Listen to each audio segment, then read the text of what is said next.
आप पहले ऐसे महाराष्ट्रीय नेता थे जिसने एक खबर दिया कि प्रधानमंत्री की हत्या की साजिश हो रही है। बहुत सारी जगह राजगुरु को भूले बिसरे गीत बताते। एक दिन में बदलाव नहीं होता है, बट एक दिन बदलाव जरूर होगा। क्यों भारत के 30 करोड़ जो यूथ हैं इससे वंचित हैं, ये बात क्यों नहीं उन तक पहुंच रही? महाराज जी, अगर कन्या नहीं रहेगी, कन्या को आप लोग नहीं पढ़ाओगे, इन लड़कों को कौन कन्या एक्सेप्ट करेगी? तो आपकी सरकार है, देश में भी है और प्रदेश में भी है, उसके बाद क्यों ऐसी प्रॉब्लम आ रही है? RFA is a condition, RFA is a situation और 2.5 मिनट में 12,000 करोड़ मिल गए। कि राजगुरु को क्रांति का चिंगारी बोलते थे, थंडर बोलते थे। आप आर्टिस्टिक वर्ड से सच्चाई नहीं छिपा सकते सर। जरूरतों के बीच में रहते हैं और समस्याओं को फील करते हैं। हम आए हैं आपको जगाने, हम आए हैं आपको बताने, हम आए हैं आपको दिखाने भारत के उन हीरोज की कहानियां जिन्होंने दुनिया को बदल दिया, भारत को इंस्पायर कर दिया है। आइए मिलते हैं फिलैंथ्रोपिस्ट, नेशनलिस्ट, बिजनेस गुरु, चीफ स्ट्रैटेजिस्ट राजेश शुक्ला जी के साथ इंस्पायर इंडिया नाउ में। Inspire India now with Rajesh Shukla. India दुनिया की 3rd largest economy, growth, innovation, benchmarks, world is watching us. पर एक सच है जो इग्नोर नहीं हो सकता, judiciary. More than 4.5 crore cases pending, सिर्फ 22 जजेस पर मिलियन सिटीजन्स, और नए अपॉइंटमेंट्स बहुत ही कम। Justice delayed, justice denied. तो जब भारत ग्लोबल स्टेज पे तेज भाग रहा है, क्या हम डेमोक्रेसी की फाउंडेशन जस्टिस को पीछे छोड़ रहे हैं? इंस्पायर इंडिया नाउ लेकर आए हैं राजेश शुक्ला, उन सवालों के साथ जो सबसे ज्यादा मैटर करते हैं भारत के लिए और भारत के लोगों के लिए।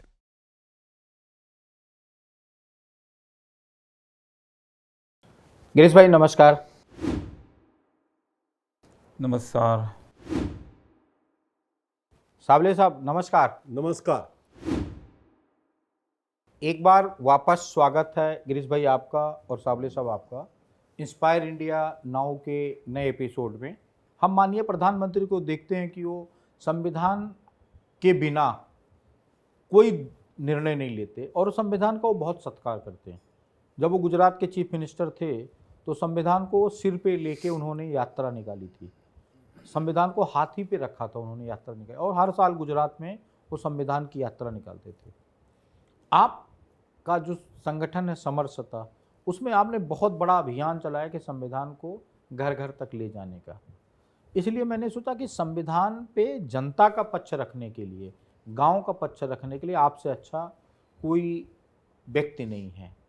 तो ये मेरे को आज सौभाग्य मिला कि मैं ये सवाल आपसे पूछूं कि जनता क्या सोचती है संविधान के बारे में। एक तो भारत का संविधान जो है तो आज के युग के सबसे अच्छा और आगे चलकर 100-200 साल तक, यानी निरंतर उसमें जो बताए गए नियम है, कानून है, अधिकार है, कर्तव्य है, वो देखकर ऐसा लगता है कि पूरे भारत के, पूरे विश्व के लिए एक अच्छा, मनुष्यों के लिए, समाज के लिए अच्छा संविधान है।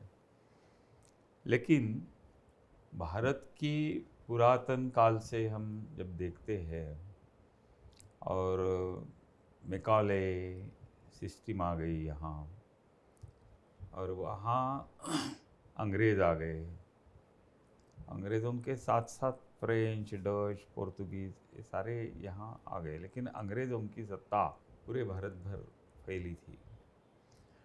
उन्होंने अपना कानून कहते हैं कि ब्रिटिश संविधान जो है वो सबसे अच्छा है, यानी लोगों का भी उसमें है और राजा भी है, यानी चुनकर आने वाले पंतप्रधान भी है और राजा भी है, यानी परंपरा और आधुनिकता इसका दोनों का ब्रिटिश संविधान में है। अमेरिकन संविधान ये लोगों का ही है, वहाँ कोई राजा वगैरह नहीं, प्रेसिडेंट है वो भी चुन के आता है। फ्रांस का संविधान जो है हाँ गिरीश भाई।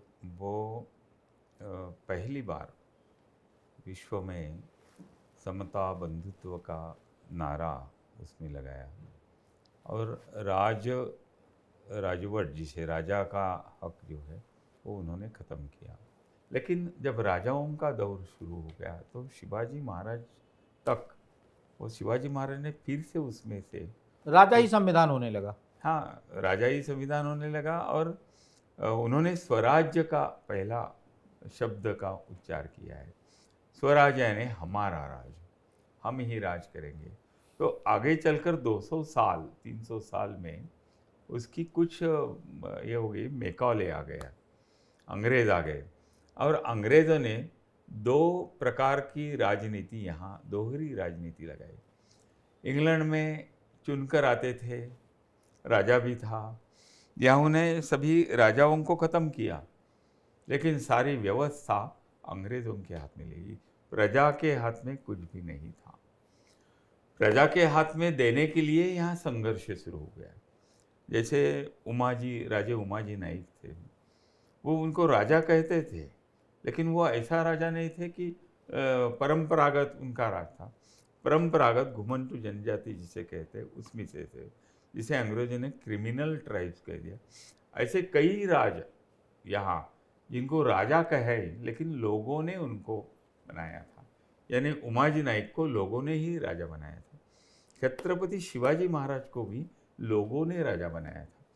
तो ये परंपरा लोगों ने राजा बनाया था या तलवार ने राजा बनाया था? हाँ, वो लोग यानी उन्होंने लोगों को जगाया, जागरण किया, और जो जागरण जिनसे किया वो आज जिसे दलित, घुमंटू, वंचित घटक कहते, वो ही लोग थे। क्योंकि मुगलों का राज था, आदिल शाह जैसे यहाँ का विजापुर का बादशाह था, और टीपू का हैदर अली, वो भी वहाँ के राज करने वाले थे।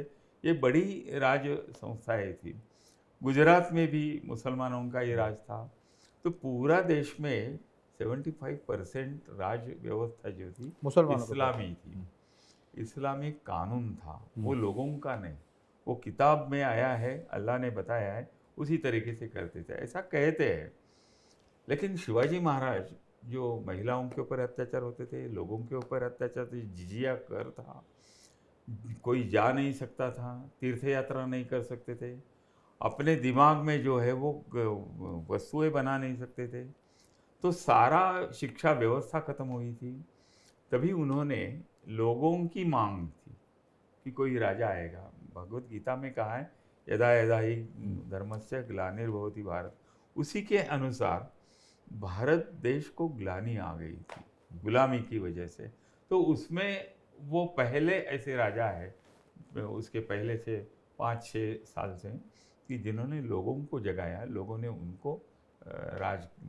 गांव के लोग जो आज का संविधान है उसके बारे में कैसा सोचते हैं? वही बात शुरू हो गई कि जो अंग्रेज आ गए, हाँ। शिवाजी महाराज के बाद अंग्रेज आ गए, सारी व्यवस्था लगाने थी, लगा नहीं पाए। पेशवाओं का आया था, उन्होंने पानीपत में लड़ाई नहीं, हो बट गई। ये संविधान नया तो 80 साल हो गया। नहीं, इसके आगे चलकर हाँ गांव में क्या था, तो गांव में पुरातन काल से जो व्यवस्था थी, हाँ। वो गांव की व्यवस्था वैसे ही थी। अच्छा, वो उद्ध्वस्त नहीं कर पाए, ओके। अंग्रेज भी नहीं कर पाए। ओके। अंग्रेजों ने अपना कानून लाया और वहाँ कर सिस्टम लाई, टैक्स लगाया। और टैक्स लेने के लिए, जैसे झारखंड है आज, जिसे बिरसा मुंडा जनजाति है, मुंडा जनजाति में सामूहिक खेती करने का ये था। वहाँ कोई ऐसी जमीन हर एक के मालिकी की जमीन नहीं थी। वो 7/12 जो है आज कहते हैं, वो अंग्रेजों ने लाया। और सामूहिक जमीन, गांव के लोग इकट्ठा होकर जमीन करते थे, जो अनाज आता था वो बांट के लेते थे। ये ऐसी व्यवस्था मुंडा जनजाति यानी आदिवासी लोगों में थी। अंग्रेज आ गए, उन्होंने उनकी ज़मीनें हर एक को बांट के दे दी और टैक्स लगाया। हर आदमी, हर ज़मीन के ऊपर उन्होंने टैक्स लगाना शुरू किया। वो भारत का पारंपरिक जो संविधान है उसके खिलाफ था। तो ये व्यवस्था यहाँ की थी। अंग्रेज आ गए, सबके लिए एक ही प्रकार की शिक्षा लाई उन्होंने, और शिक्षा लाने के लिए उन्होंने कुछ कानून बनाए कि हम जैसे कहेंगे, हमारा पाठ्यक्रम जो है, हम जो इतिहास देंगे, हम जो संविधान देंगे, उसी के अनुसार चलना पड़ेगा। तो ये नया कानून 150 साल तक चला। अच्छा गिरीश भाई, 1947 से संविधान शुरू हुआ। एक दलित परिवार में पैदा हुए मानव को, जो बाद में महामानव बने, उनको ये जिम्मेदारी दी गई। ड्राफ्ट कमेटी का उनको चेयरमैन बनाया गया। बट अभी भी जब हम बार बार देखते हैं, संविधान पहुंचा कहीं तक नहीं। पार्लियामेंट के हर डिबेट में हम सुनते हैं, अखबार में सुनते हैं, और आपने समरसता मंच से आई थिंक भारत में सबसे बड़ा प्रयास आपने किया संविधान को गांव-गांव लोगों तक ले जाए। वहाँ से क्या फीडबैक मिला गिरीश भाई? अभी ऐसा है, संविधान ने सबको अधिकार दिए हैं। अधिकार का मतलब है वो तो किताब में लिख सभी- दिया। हाँ, किताब में है, और प्रयास भी हो गए। अच्छा, चुनाव में मत देने का है, शिक्षा में आ गया है। बट अभी भी चुनाव आयोग लेकिन- बोलता है कि 40% वोट फर्जी है। नहीं नहीं, लेकिन हाँ, वो जहाँ तक समाज के पिछड़ा वर्ग है, अधिक पिछड़ा है, क्रिमिनल ट्राइब्स है, घुमंटू जनजाति है, ऐसे कई लोग हैं, करीब करीब 30 करोड़ जनता ऐसी है कि जिनके पास संविधान का अर्थ क्या है, अधिकार क्या है, हक क्या है, वो पहुंचा नहीं है। वो पारंपरिक यानी अंग्रेजों ने जो लाए थे कानून, उसी के अनुसार जी रहे हैं। बट कुछ लोग- अंग्रेज के कानून से क्यों जी रहे हैं? अंग्रेज ने भारत पे 125 साल राज किया, सिर्फ 125 साल, और 1 लाख अंग्रेज थे। अभी जो लोग राज कर रहे हैं 80 साल उनको हो गए, और ये तो 150 करोड़ लोग राज कर रहे हैं। कानून में संविधान एक जगह है, हाँ, और कानून, कायदा जिसे कहते हैं, हाँ, एक्ट, हाँ। पुलिस एक्ट है, वो एक जगह है। मतलब संविधान से पुलिस एक्ट का कुछ लेना देना नहीं। संविधान नया बन गया। अच्छा, पुलिस एक्ट है जो जीने के रास्ते है, वो 1828 के पहले से शुरू है। अच्छा, शिक्षा का प्रावधान है, शिक्षा कैसी देनी है, वो भी स्वतंत्रता के बाद उसमें कुछ अधिक बदलाव नहीं हुआ। तो मतलब आपका कहने का मतलब है कि संविधान बना तो, बट इम्प्लीमेंट नहीं किया गया। नहीं, इम्प्लीमेंट हुआ, लेकिन जो शिक्षित है, नागरिक बस्ती में रहते हैं, जिनको शिक्षा मिलती है, उनकी तरफ ज़्यादा से ज़्यादा ये गया। बट जो शहर के लोग हैं वो तो वोट ही नहीं करते हैं। अगर उनको शिक्षा मिल गई और उनको संविधान पता हो गया तो वोट ही नहीं कर रहे हैं। आप शहर का वोटिंग परसेंटेज देखो, जितना बड़ा शहर है मुंबई, हाँ, दिल्ली, वही वोट ही नहीं करते वही लोग। बात है कि 50% भी लोग मतदाता नहीं बनते नहीं है। हैं। तो गिरीश उसमें भाई, मतदाता बनने की जो प्रयास होनी चाहिए, मतदाता सूची, उसमें भी वो जो 15-20% लोग ऐसे हैं, उनकी तरफ कोई जाता ही नहीं है। The Constitution is India's guiding light, but most citizens hardly know it. It cannot be ignored and or sidelined. The government must act. Teach it in every classroom, run multilingual public campaigns on TV, radio and social media, create interactive programs like Constitution Weeks, engage the youth, build a digital platform and app for easy access. Because a strong democracy begins only when every Indian understands their rights and duties.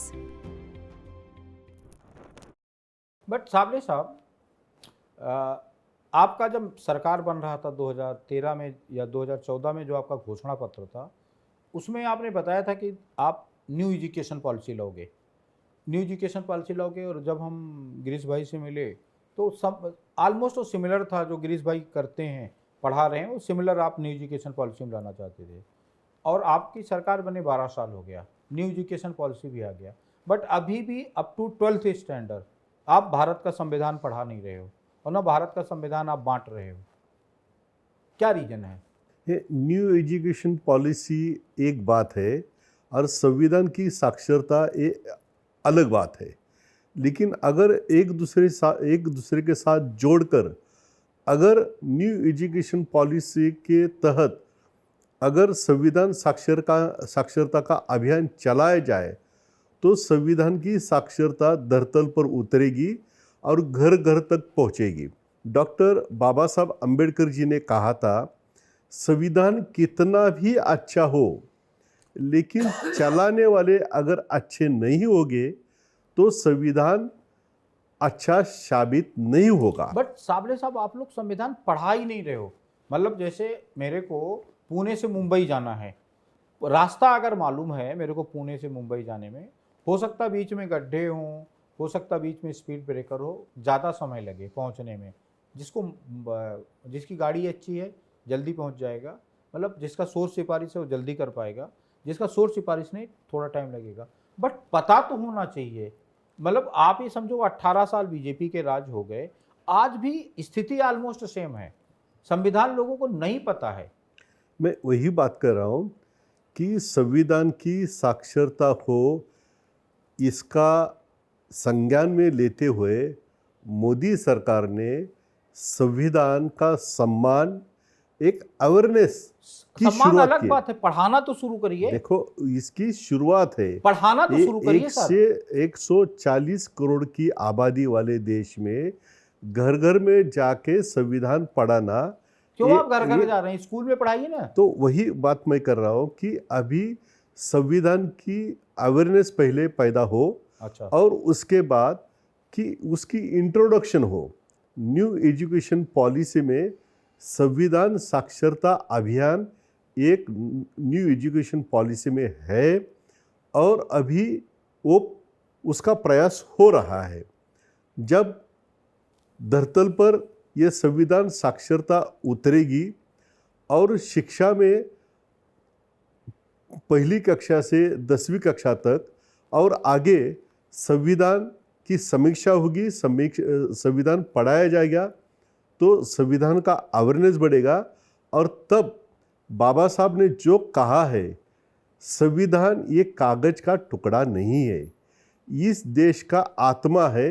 इस आत्मा का साक्षात्कार जब लोगों को होगा, तब बाबा साहब ने जो कहा है, संविधान सच अर्थ में वो अच्छा साबित होगा। गिरीश भाई, सरकार ने, मैं ये राजनीतिक इच्छा शक्ति की बात कहता हूँ, सरकार ने राजनीतिक इच्छा शक्ति दिखाई और देश से 150 करोड़ लोगों से पोलियो खत्म हो गया। आप सड़क लाते हैं, सड़क पे टोल लेना आपको 100 रुपए, घर घर जाके अवेयरनेस नहीं करते हैं, आप टीवी में अखबार में दिखा देते हैं और टोल चालू कर देते हैं। उसके लिए आप 3 महीने में चालू कर देते हैं, राइट। आप एक्साइज पॉलिसी लाते हैं कि शराब के 4000 ठेके खुलेंगे, 3 महीने में चालू करा देते हैं। बड़ी जब संविधान की बात है, जो आपका मूलभूत है, लोकतंत्र की आत्मा है, बाबा साहब का अगर आप पढ़ेंगे तो बाबा साहब ने बोला था जो संविधान है एक कागज और स्याही से लिखा हुआ कागज नहीं है, ये लोकतंत्र की आत्मा है, भारत के लोगों की मुख्य सोच है, भारत की आत्मा है, धड़कन है। इतना कहने के बाद भी हम सिर्फ बाबा साहब का स्टेचू लगाते जा रहे हैं, उनकी पूजा करते जा रहे हैं, मान रहे नहीं है। आपको नहीं ऐसा लगता कि सरकारों को, स्पेशली आपकी सरकार को, आपकी सरकार इस पूरी दुनिया में पहली ऐसी सरकार है, मैं फिर बता रहा हूं, ये सबके रिगार्ड के लिए है, आपकी सरकार पूरी दुनिया में पहली सरकार है जो इतने बड़े लोकतंत्र को पिछले 12 साल से लगातार चला रही है। कोई भी दुनिया में प्रधानमंत्री जनता द्वारा चुना हुआ 12 साल तक राज नहीं किया। नेहरू जी ने राज किया, बट नेहरू जी 1947 से 52 तक चुने हुए प्रधानमंत्री नहीं थे, वो नॉमिनेटेड प्रधानमंत्री थे। आपके प्रधानमंत्री, आपकी सरकार चुनी हुई सरकार है। आप 22-23 स्टेट में, मतलब 150 करोड़ में ऑलमोस्ट 132 करोड़ लोगों पे राज कर रहे हैं, लोगों को एक्सप्रेस कर रहे हैं। आपके साथ, आपके विचार से गिरीश भाई जैसे, मतलब इन्होंने अपने 75 साल दे दिए देश को, 75 साल दे दिए, जिसमें 52 ईयर स्वयं सेवक के सदस्य के रूप में, कार्यकर्ता के रूप में रहे। फिर आपको क्या प्रॉब्लम आ रही है? सरकार ने राजनीतिक इच्छा शक्ति दिखाई, पूरे देश को आधार कार्ड मिल गया। समाज ने राजनीतिक इच्छा शक्ति दिखाई, आज करीब, मैं रफली बता रहा हूँ, 15-16 करोड़ लोग रोज रामायण, अखंड रामायण पढ़ रहे हैं, बाँच रहे हैं, और करीब 30 लाख से ज़्यादा संस्थाएं हैं जो वीकली सुंदरकांड का पाठ कर रही हैं। करीब 3 लाख कथावाचक हैं, जिनमें कई कथावाचकों का इनकम 5000 करोड़ से ज़्यादा है, वो करीब रोज 25 लाख कथाएं सुना रहे हैं। ये सामाजिक और राजनीतिक दोनों इच्छा शक्ति पता चलती है। आज का जो भारत है, आज की जो भारत की आत्मा है, लोकतंत्र की आत्मा है, वो संविधान है। ऐसा प्रयास समाज और सरकार मिलके क्यों नहीं कर रही है? लाइक आप समाज हो गए, आप सरकार हो गए, ऐसा मिलके प्रयास क्यों नहीं कर रहे हैं कि 1 लाख संविधान वाचक हो जाएं, 1 लाख किताबें पढ़ें जो रोज घरों में मतलब संविधान पढ़ा जाए। जैसा आपके घर में आपको पुलिस ने परेशान कर दिया तो आप अपने घर में एक संविधान का वाचक रखो, 200 लोग आवें, संविधान पढ़ा जाए और सब लोग एक एक कापी संविधान की ले जाएं और सोशल मीडिया पे सब जगह डालें कि पुलिस ने गलत किया और संविधान के इस सेक्शन का उल्लंघन किया। सबको संविधान बाई हार्ट याद आ जाएगा। जैसे गिरीश भाई हम लाखों लोगों को देखते हैं, सुंदरकांड बाई हार्ट है, रामायण बाई हार्ट है, गीता बाई हार्ट है, बट 1 लाख आदमी भी मेरे को नहीं मिला जिसको संविधान बाई हार्ट हो। तो संविधान आज जिन्होंने उपयोग किया है, ऐसा भारत में समाज कौन सा है? आप 1 लाख कहते हैं, लेकिन संविधान का पूरा मतलब, उसका अर्थ, उसमें जो अधिकार दिए हैं, उसका पूरा जो है मिशनरी, मुल्ला मौलवी, ये लोगों ने संविधान का पूरा उपयोग करके लिया है। उनको ये मालूम है कि ये संविधान हमें क्या देता है। हाँ वही सेम। हाँ, लेकिन हाँ। पूरे भारत के हमारी शिक्षा ही ठीक नहीं हो गई। नहीं, बट आप फिर एक सर है तो अभी हाँ, सुंदरकांड की बात और रामायण हाँ। की कहते हैं, रामायण और ये धर्म की बात है। नहीं, उसी सुंदरकांड में एक चैप्टर लगा नहीं, दीजिए ना अभी कॉन्स्टिट्यूशन का। अभी बताता हूँ ना। हाँ। रामायण महाभारत ये पढ़ाना नहीं, भगवत गीता पढ़ाना नहीं, किसी भी स्कूल में भगवत गीता नहीं पढ़ाई जाती, रामायण महाभारत नहीं पढ़ाई जाती और संविधान भी नहीं पढ़ाई जाती। अभी अभी पिछले 10-12 साल से, 10-12 साल यानी मोदी जी आ गए, तब से संविधान में क्या है और क्या नहीं है। संविधान में यानी कश्मीर हमारा, हम कश्मीर को हमारा सुनते थे कि कश्मीर हमारा है यानी हम कश्मीर को हमारा है, ऐसा कैसे सुनते हैं? तो संविधान के 370 कलम ये किसने लाया? गिरीश भाई इसमें क्या हो रहा, जैसे 370 कलम तो लाया, बट 34 कलम, 27 कलम, 32 कलम, 226 कलम, इस पे कब डिस्कशन पढ़ा नहीं है, इसलिए मालूम नहीं था। जितने सारे बुजुर्ग है, कितने लोगों को मालूम है कि सेक्शन 32 में लिखा है कि भारत के हर नागरिक का यह अधिकार है कि पुलिस या जुडिशरी बिना उसको प्रॉपर लीगल सपोर्ट दिए कोई दंड नहीं दे सकती। सड़क पे गाड़ी खड़ा करते हैं, सीटी मारते हैं, ये 500 रुपए का चालान पकड़ो, और जो बंदा चालान देता उसका यूनिफॉर्म नहीं होता, उसका नाम डिस्प्ले नहीं होता, उसकी कैप लगी नहीं होती, दूसरा बंदा उसी पुलिस वाले का उधर सिगरेट पी रहा होता है, तीसरा बंदा उधर 500 रुपए में डील कर रहा होता है। इसलिए कहाँ संविधान नहीं, वही बात कर रहा हूं ना कि पिछले 10 साल में हिंदुओं को, भारत के रहवासियों को लगने लगा कि संविधान हमारा भी है, हमारे लिए है। उसके पहले क्यों नहीं लगा? किसी ने बताया नहीं, किसी ने नहीं, गिरीश भाई अगर उसके पहले नहीं लगा तो 1975 में इमरजेंसी के खिलाफ कैसे 2 करोड़ आदमी सड़क पे थे? अभी जयप्रकाश इतना बड़ा आंदोलन कैसे हो गया? जेपी आंदोलन। एक मिनट, वही है ना, ये अभी तिरंगा यहाँ लगाया है, पहले ऐसे लगा नहीं सकते थे हम।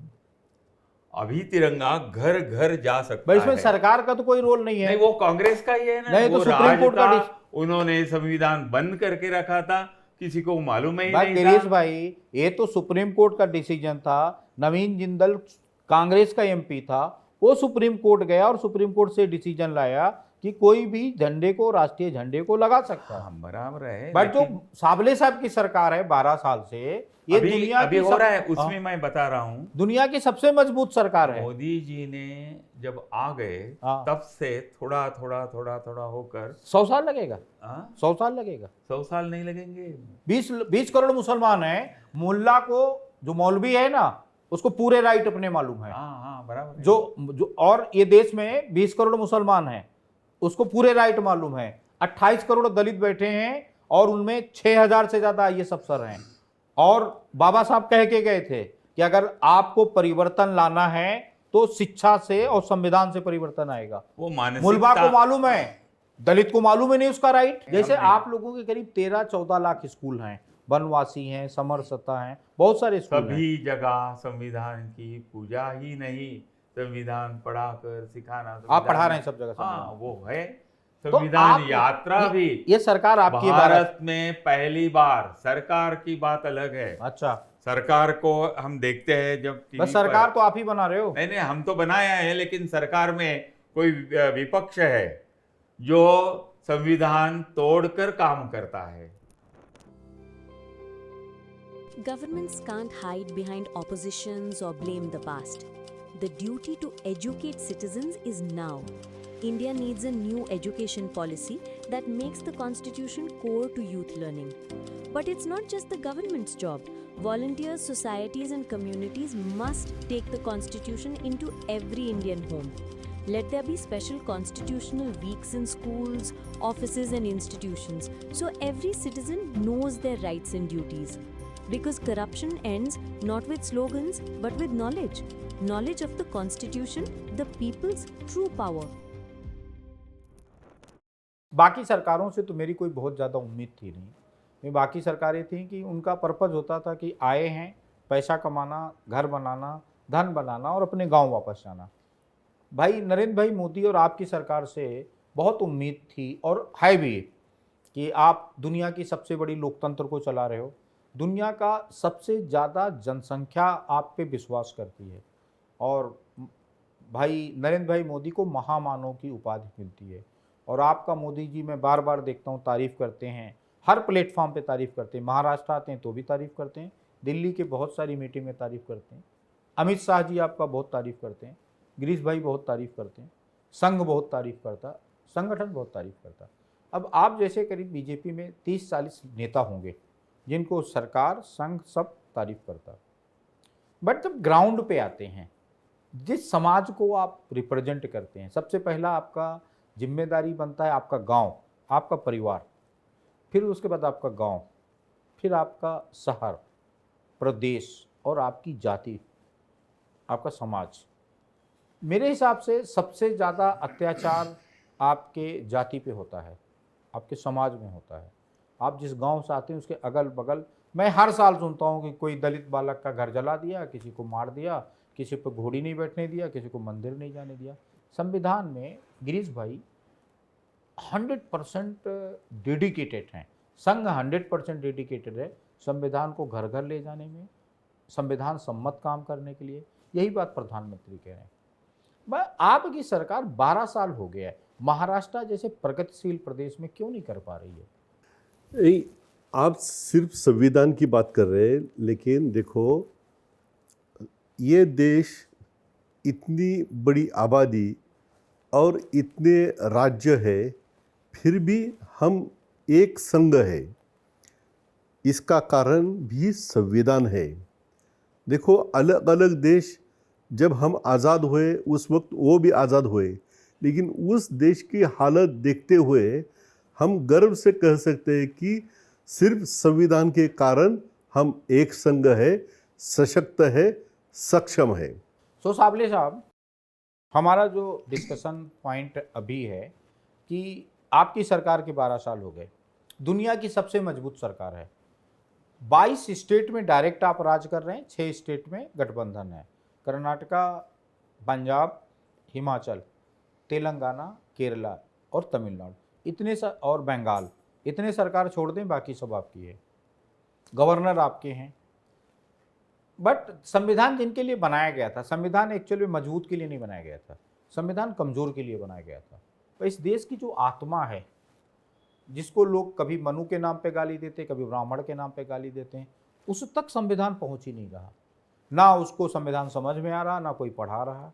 कभी दलित के लिए कपिल सिब्बल खड़े होते हैं, ना कभी दलित के लिए मनु संघवी खड़े होते हैं, ना दलित के लिए कभी बड़ा वकील खड़ा ही नहीं होता। ये कब होगा शुरू? लेकिन इस देश में दलित, पीड़ित, वंचित, उपेक्षित, इनके लिए नरेंद्र मोदी जी ये वकील के रूप में सामने आते हैं, खड़े रहते होते हैं। हैं। नरेंद्र मोदी जी जब केस आता है, देखो हाईकोर्ट, सिर्फ एक हाईकोर्ट से न्याय मिलता है, सजा तो हाईकोर्ट ही दे देता। हाईकोर्ट से सिर्फ न्याय मिलता है ऐसा नहीं है।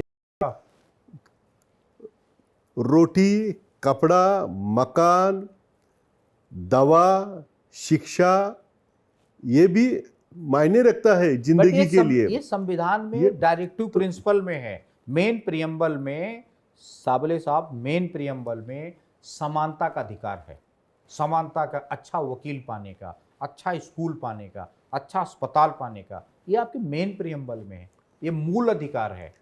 देखो ये तो है, रहेगा, लेकिन ऐसा लिखा रहेगा।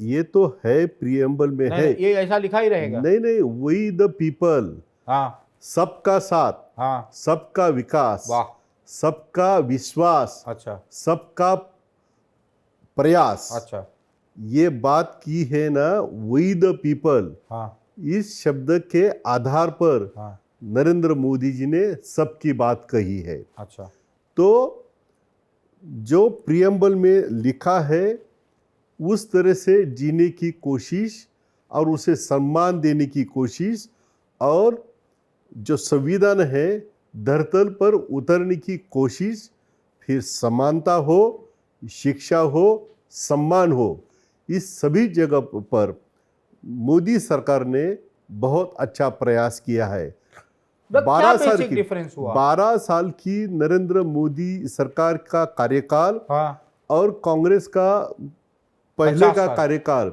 इसकी तुलना जब आप करोगे, कांग्रेस के क्यों तुलना कर रहे हैं? कांग्रेस खराब थी, उसको हरा दिया, फिर जनता ने देखो- नकार दिया। नहीं देखो, जनता ने नकार दिया, फिर भी बार बार आप संविधान की बात करते हैं और 12 साल में कुछ नहीं हुआ, कुछ नहीं हुआ। 12 साल में जो हुआ है, देश सैकड़ों नंबर में पीछे था। भाई ये तो जनता अब- नहीं मानती अब- ना, ये अब- तो जनता को अब मानना पूरे चाहिए ना। वर्ल्ड में 4 नंबर की इकोनॉमी नरेंद्र मोदी जी के नेतृत्व में हो गई है। ये संविधान की वजह से हुआ। अरे संविधान है, संविधान ने ताकत दी उनको, जनता ने उनके ऊपर भरोसा किया, इसलिए तो नंबर 4 पर आए तो हैं। मतलब आपका कहने का मतलब, आप जो, अगर मैं गाड़ी से निकलूं तो पुलिस वाला पैसा लेके चालान सेट नहीं करेगा। अगर देश चौथे स्थान पे चला गया तो 10वें स्थान के देश की मैं बात कहता हूं, देखो ये 10वें स्थान के जो ये देश करप्शन हैं वहां पे करप्शन नहीं है। ये जो करप्शन है, करप्शन का कोई समर्थन नहीं करता। तो संविधान तो करप्शन को मना करता है। देखो करप्शन ये मानसिकता है, अच्छा, ये मानसिकता दुरुस्त करनी पड़ेगी। और ये करप्शन की मानसिकता हो, क्रिमिनल मानसिकता हो, हाँ। विकृत मानसिकता हो, अगर इसे दुरुस्त करना है तो चारित्र निर्माण करना पड़ेगा। बस कब होगा ये? और चारित्र निर्माण करने का काम इस देश में संस्कृति के आधार पर अगर कौन करता है तो राष्ट्रीय स्वयंसेवक संघ करता तो ये है। जो मिनिस्ट्री ऑफ कल्चरल और अफेयर है, इसको बंद क्यों नहीं करते? इसमें तो तमाम सारा पैसा खराब हो देखो रहा राष्ट्रीय स्वयंसेवक संघ ये एक सांस्कृतिक संगठन है, ये शासन प्रणाली नहीं है। है। तो मतलब जो उनका कहना सांस्कृतिक सुनेंगे नहीं। मंत्रालय जो है हाँ, वो सरकार का एक कार्यभाग है। अच्छा, और राष्ट्रीय स्वयंसेवक संघ जो है हाँ, ये सांस्कृतिक संगठन है जो चारित्र निर्माण से राष्ट्र निर्माण का काम करता है। मैं सुनो, आपसे स्टेट एक सवाल पूछता हूं मेरी कि तो बात पुलिस सुनो। के चालान पैसे से बंद हो गए, नहीं, मेरा पेशकार पटवारी बिना पैसे के काम कर रहे हैं। मत काटो, मैं राइट ट्रैक पर हूं अभी। मेरा मुद्दा तो मत काटो कि राष्ट्रीय स्वयंसेवक संघ ये चारित्र निर्माण से राष्ट्र निर्माण करता है। लेकिन इतना होने के बाद भी जो मेरा सवाल है गिरीश भाई और साबले साहब, जो करप्शन है आम जनता की जिंदगी को जो इफेक्ट करता, म्युनिसिपल कॉरपोरेशन का करप्शन, पुलिस का करप्शन, कोर्ट का करप्शन, सरकारी उसमें- विभागों का करप्शन, उसमें जो प्रणाली है हमारी, हाँ, न्याय प्रणाली, हाँ, उसमें कई दोष है। कितना बड़ा दोष है? बड़ा दोष है। कितना बड़ा? जैसे मतलब नहीं, 30%, उसमें 40%, 50%, ऐसा परसेंट में नहीं बता सकते, 100%, दोष है। मतलब 100 से ज्यादा 100% है। सरकार, साबले साहब, नहीं देखो, वो सरकार उसकी अगर 100% दोष नहीं है ये देखो जरा, तो कितने परसेंट आप ठीक करोगे? नहीं सब वो 100% क्या है, प्रणाली है, हाँ। वो कानून के हिसाब से चलती है, वकील है, वो सारा है, वो 10-10, 12-12, 40-40 साल हाँ, तक एक झगड़ा है, उसका निकाल लगने के लगते हैं। भाई संविधान में तो लिखा है त्वरित न्याय व्यवस्था, क्विक। त्वरित न्याय व्यवस्था आप देखते हैं ना, सुप्रीम कोर्ट से लेकर नीचे तक सभी जगह कितने खटले हैं, न्यायाधीश कम है, न्यायाधीश वहां नहीं है, तो न्यायाधीश कौन अपॉइंट इस करेगा? पर मैं वकील नहीं है उतने। इस पर मैं एक बात करना चाहता हूँ, कुछ रिसर्च आपके सामने रखता हूँ। अभी देश में 5.1 करोड़ केसेस पेंडिंग है। सुप्रीम कोर्ट की सिफारिश के तहत 10 लाख लोगों में 50 जज होने चाहिए, लेकिन अब सिर्फ 21 जजेस है। और आइडियल जुडिशरी अगर कहा जाता है तो हर जजेस पर 500 से 600 केसेस अलॉट होनी चाहिए। आज 2,000 केसेस उनके ऊपर बोझ बने हैं। तो ये व्यवस्था है, इसमें सुधार लाने की कोशिश अब मोदी सरकार कर रही है। ई कोर्ट्स साबरे साहब, जज अपॉइंट करने का व्यवस्था 8 महीने का एक मिनट सुनिए एक मिनट। अगर सुप्रीम कोर्ट ने, एक सेकंड सर, आपका ही सवाल पे पूछ रहा हूं। आपने बोला 50 जज होने चाहिए, अभी 21 है। आपको जज अपॉइंट करने में मैक्सिमम 8 महीना लगता। देखो इसमें भी मोदी जी सुधार लाना चाहते थे, लेकिन जो कॉलेजियम की जो सिस्टम है, कॉलेजियम तो सिर्फ सुप्रीम कोर्ट के लिए है। देखो कॉलेजियम की जो सिस्टम है, सुप्रीम कोर्ट ही पूरी न्याय व्यवस्था दुरुस्त कर सकता है। इंडियन जुडिशरी सर्विस, इस इंडियन जुडिशरी सर्विस के माध्यम से मोदी जी ये रिजर्वेशन का पूरा कोटा जुडिशरी में लाना चाहते थे और वो लेगेसी खत्म करना चाहते थे, लेकिन उसे अपोज किया गया। जब भी मोदी जी ने इस जुडिशरी में 370 का अपोज किया, आपने हटा दिया। अगर अपोज करने से आप डर जाते तो 370 का तो अपोज किया, आपने हटा दिया। उन्होंने अपोज किया कि आपको किसने अपोज किया? 370 का अपोज किया ना अपोजिशन ने। 300 अपोजिशन ने में किया, तो अभी किसने अपोज किया? जुडिशरी में जो कॉलेजियम सिस्टम तो जुडिशरी तो आपके अंडर में आती है, अंडर में वो लॉ के अंडर में आती है, लेकिन जुडिशरी ये कॉलेजियम की सिस्टम में संविधान कानून बनाने का अधिकार सिर्फ आपको देता है। नहीं, आपने ये कबूल है हमें। या तो आपने गलत किया होगा कि जो आप सुप्रीम कोर्ट से डर रहे हो। अगर आपने गलती नहीं किया है तो संविधान का पूरा अधिकार आपके पास। The Indian Constitution gives power to make laws for the people, but gaps still let the powerful exploit and the weak suffer. Yes, the government is creating mediums to reach every caste and community, but delay is no longer an option. Lawmakers and moderators must act now. India's youth must know their rights, their duties, and the law, because only awareness can defeat discrimination. True progress will come when the Constitution is not just written but lived by every Indian. Supreme court का हम सम्मान करते हैं। Supreme court हो या judiciary हो, उसका हम सम्मान करने वाले लोग हैं, लेकिन वहाँ कुछ अड़चनें हैं। जब भी मोदी सरकार ने उसमें रिफॉर्म लाने की कोशिश की, तब उसे अपोज हुआ है, ये वास्तव है। बट आप सुधार सुप्रीम कोर्ट में ला रहे हो। आपकी बीमारी डिस्ट्रिक्ट कोर्ट में। मूल सवाल जो था, मेरा मूल सवाल डिस्ट्रिक्ट कोर्ट में, सरकार जब शपथ लेता है, पूरी सरकार शपथ लेते समय बोलता है मैं भारत के संविधान की शपथ लेता हूं। कुछ हद तक भारत का संविधान प्रियम्बल में बोलता है कि समानता का अधिकार होगा, समानता में कानून के सब समझ होंगे, अस्पताल मिलेगा, स्कूल मिलेगा, और वो समझता के पूरी व्यवस्था बिगड़ गई है भारतीय समाज। आप रिजर्वेशन लाना चाहते हैं, सबसे पहले अपनी कैबिनेट में रिजर्वेशन कर लीजिए कि अगर आपके पास 70 मिनिस्टर हैं, उसमें से 30 मिनिस्टर दलित समुदाय से ले लीजिए, 30 ले लीजिए। आप तो उदाहरण पेश करिए, जो आपके हाथ में वो तो उदाहरण पेश करिए। आपके महाराष्ट्र में इतना विकसित महाराष्ट्र है, यहां आप लोग एक 4 करोड़ संविधान बंटवा दीजिए, संविधान के नाइट क्लासेस शुरू करवा दीजिए। गिरीश भाई ने एक सलाह दिया, जैसे सुंदरकांड है, रामायण है, महाभारत है, वो गाया जाता है, जैसे शिवाजी की विशेषताएं गाई जाती हैं, संविधान को गाने वाला बना दीजिए। और आप में वो प्रतिभा है, मैंने देखा है आप में वो प्रतिभा है, क्यों नहीं आप उस प्रतिभा का यूज करते हैं? देखो, आपने जो कहा है वो सही है, करना चाहिए और करने की उम्मीद लेके अब ये सरकार काम कर रही है। तो इस देश में और समाज में सब कुछ नेगेटिव है, कुछ होने वाला नहीं, ऐसी स्थिति अब नहीं है। कुछ तो हो सकता है। अब लोगों के मन में विश्वास ऐसा आया है, तो इसीलिए तो स्लोगन चलती है, मोदी है तो मुमकिन है, क्योंकि ये भरोसा अब जग रहा है। ये पहला था, पहले 5 साल में नारा था मोदी है तो मुमकिन है। नहीं, पहले 5 साल की बात नहीं कर रहा हूँ मैं, आप कहीं आज नहीं की बात लिखा। कर रहा हूँ। आप किसी दीवार पे नहीं लिखा। अरे दीवार की लिखने की जरूरत नहीं, वो हाँ। मन मन में लिखा है। मोदी जी घर घर पर पहुंचे हैं, हाँ। मन मन पर राज कर रहे हैं। ओके। इसलिए सब विश्व में सबसे लोकप्रिय नेता कौन है तो मोदी जी है। गिरीश भाई, मैं आपको बताऊं कि संविधान जैसा आज 75 साल हो गए, अभी घर घर तक संविधान की किताब ही नहीं पहुंची है।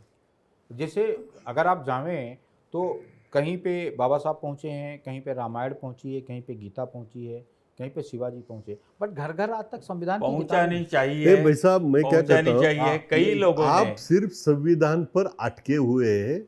संविधान इस देश का आत्मा है, प्रशासन का आत्मा है, ये हमने मान लिया है। संविधान धरतल पर अभी तक पहुंचा नहीं, ये भी मान लिया है।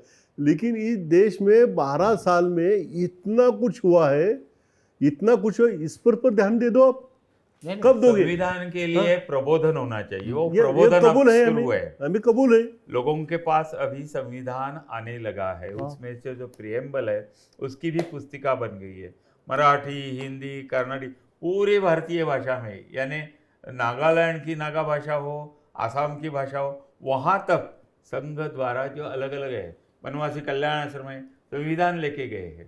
तो अभी ऐसा है कि संविधान पहुंचा है, यानी संविधान की किताब पहुंची है, विचार पहुंचा है, उसको समझकर अपने जीवन में लाकर उसके हक के लिए झगड़ने के लिए रोजी रोटी, निवास, अन्न, खाना, शिक्षा, इसकी ज़रूरत है।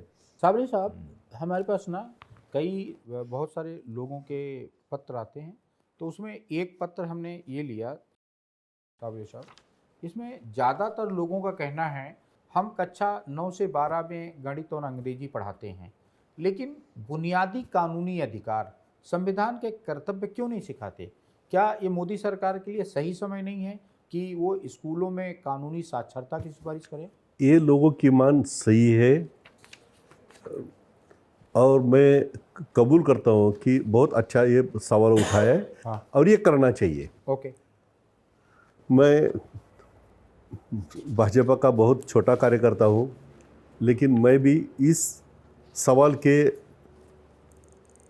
निमित्त मैं प्रधानमंत्री जी से चिट्ठी लिखूँगा, देश के शिक्षा मंत्री को चिट्ठी लिखूँगा और NEP में 9 to 12 इस कक्षा में ये संविधान की लिटरेसी बढ़ाने की कोशिश किया जाए। उसके लिए कुछ छोटी छोटी पुस्तिका तैयार किया जाए, उस पर प्रश्नावली तैयार किया जाए, उस पर कंपटीशन लिया जाए, उस पर एग्ज़ाम लिया जाए। विदेशों में अदालतें रिसर्च, निर्णय और केस को प्राथमिकता पे तेजी से AI के द्वारा निपटा रही हैं।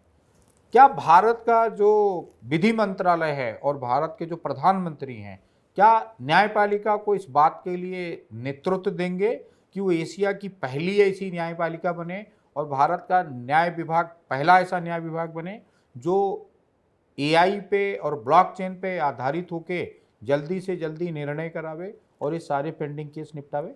Artificial intelligence, e courts and digital record के माध्यम से सुप्रीम कोर्ट में 58% टू 72% स्पीड बढ़ा है।